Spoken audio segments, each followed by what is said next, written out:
Welcome back to the first voiceover of a speed paint that I did on this channel, Madeline Smith, and I'm really happy how this came out. I don't know why I decided to do Pokemon themed, but I really wanted to because I was looking through Pinterest and I kind of wanted to do something original. I know this happened, people have done this before because I've seen speed paints, but I kind of wanted to tackle it myself and see how it came out. So right now I'm kind of just doing flat tones and I'm breaking down the colors into different individual parts, like the Jigglypuff on her head, her skin, her hair, her jacket, and then I'm locking all the layers and I'm going to do airbrush over it to make the values darker. This is always a smart thing to tackle first when you're trying to attempt a semi-realism or realistic piece, to always go through the flats and lock the layers and then add the values on the layers that you first see and that are you were first attracted to. Make sure that the flat tones you pick have a very nice color or saturation hue to it so that you are able to feel happy about it. Like for the hair, I didn't like how light it was, so I changed the darkness down and I changed it to darker purple. So now I'm just going through I lightened my line art and now I'm just going through and cleaning up this sketch, and I really loved the way the skin looked at first, but as I get kind of further into the speed paint, I kind of hate it and I put a whole bunch of masks upon it. So right now I'm just working in a darker brown to like shade it in. I kind of regret not going in on a blacker color, but I actually really like the brown. And now I'm kind of adding blush tones and adding more shadow.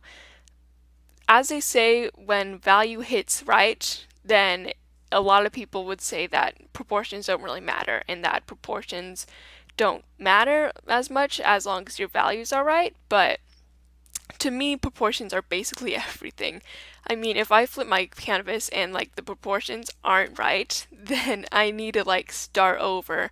And for this piece, it was kind of that way, and I thought about starting over, but I didn't. And I kind of like the way it turned out, but it's not my best piece. I am very confident with it, but it's not my ultimate piece. I'm sure that in my future pieces there will be a lot better semi-realism, and this is honestly my first time tackling semi-realism. So right now I'm just kind of turning the sketch layer on and off to make sure that I'm getting kind of down the values and places right, and I'm kind of outlining the sketch values on the eyes and the cheek and the mouth and the nose so that I don't forget the sketch completely and do too much airbrushing and then go overdo.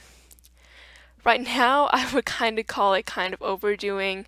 Basically, I added another layer and I'm adding a lot of too much blush tones. I mean, highlights are needed. Yes, do highlights. But I'm adding too much blush tones, too much darker values to the sketch layer, and I'm kind of just overdoing it at this point. I mean, I wish I could go back and undo the skin down to this point where I like it. But I mean, I still really love the way it turned out. But I'm really trying to like get the soft places down first and then go down to like the hard brushes. And that's the way how you should tackle every painting, I'd say, but not like cartoony when you're trying to do like a cartoon, because if you're doing cartoon like cell shading and others, it's good to have like those hard, sleek edges and not just flat. And I mean, some comicers and some illustrators would say, "Oh, I tackle it with airbrush first," and yeah, that's a little bit more realistic. But if you're like trying to attempt someone like maybe, let me name a good artist, maybe like Lavender Town, then she barely uses any airbrushing. And if she does, she uses a blending down and she blends it down.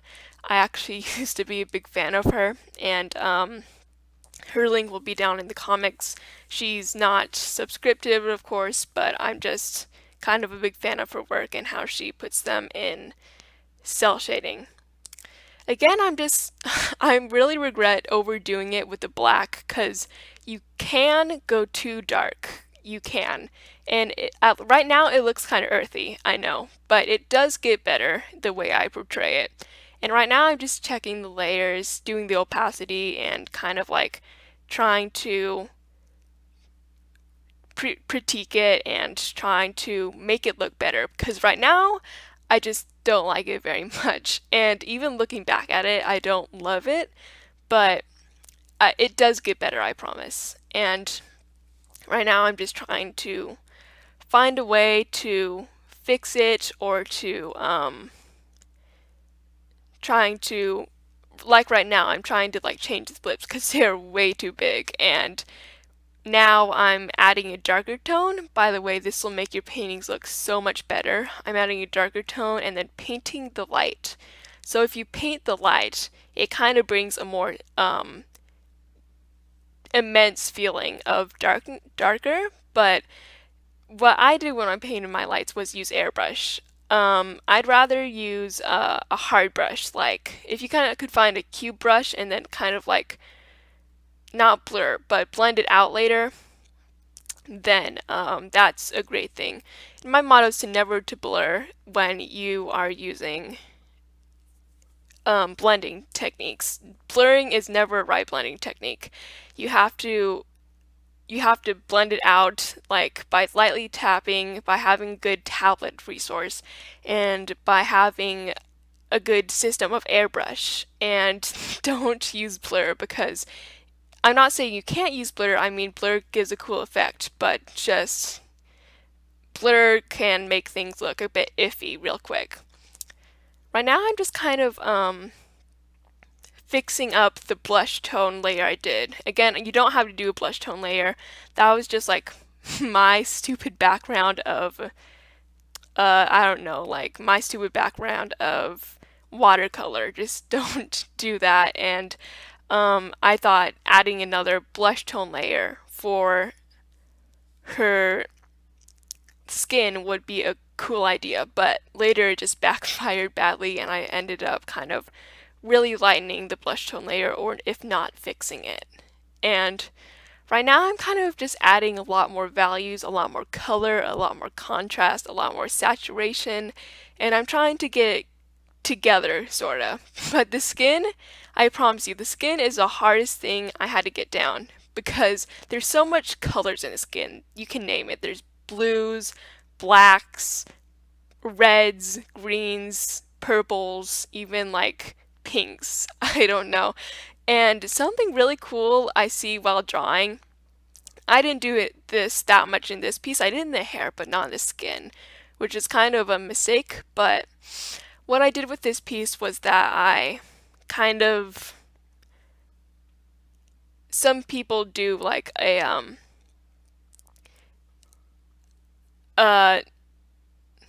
color, like when they start out they do kind of like a blush color or like a ray of light popping down onto this person, and I kind of do that in the front lobe of their skin, where you can see that I kind of broke it off. And right now I'm kind of like doing another layer of skin to like really get it down because I'm just trying to start from scratch at this point. I didn't like the lips. I'm redoing the lips, redoing the neck, and I'm not completely getting rid of the last layers. I'm just kind of trying to ease that layer into the other ones. And I'm kind of like trying to get down the values and the saturation right now.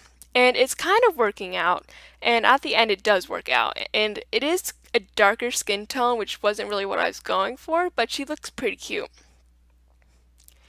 Right now I'm just like painting the light more, and I'm kind of like putting in the sketch value as I was saying before. And she's looking really nice. I actually thought this was going downhill for a while, but she's looking like really nice.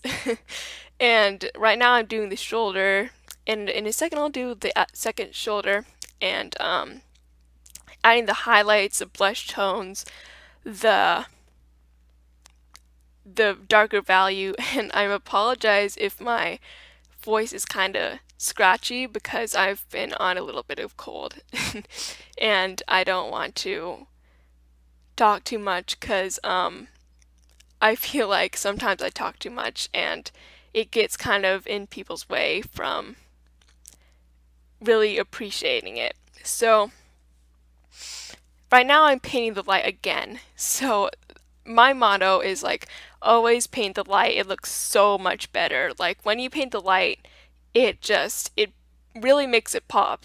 But when you have too dark of a value, I get it why you don't want to paint the light. But if you really want to make your painting pop and like make the light pop, then yeah, paint the light. That's something to definitely do. I do it a lot. If you guys haven't noticed, I do it at least like 2 times in my character paintings, and you guys can notice that a lot. So now I'm just kind of finishing up Jigglypuff after I finished the hair.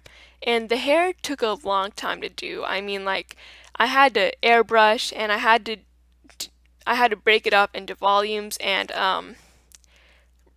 I had to like I had to brush the hair and then put on the darker values, then the highlight values, and then I had to put in the extra work of creating a second bun.